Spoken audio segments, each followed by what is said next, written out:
pagiging matatag sa gitna ng hirap, yun ang tunay na kapangyarihan.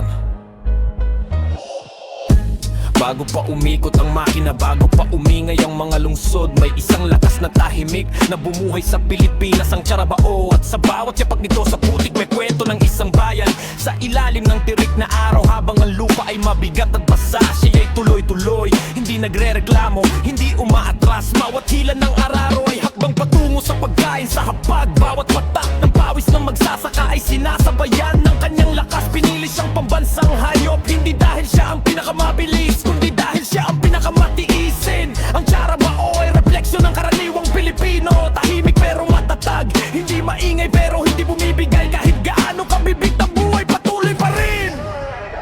Sa mga palayan ng Luzon, sa mga bukirin ng Visayas, sa mga probinsya ng Mindanao, naroon siya.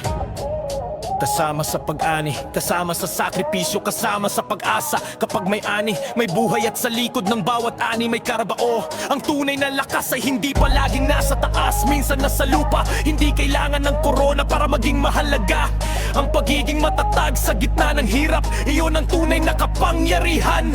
Habang nagbabago ang mundo, habang dumarami ang makina, may simbolo pa rin ang ugat ng bansa. Ang Carabao! Puso ng bukid, puso ng sipag, puso ng Pilipinas. At hanggat may lupang binubungkal, may kwento ng lakas na hindi matitinag.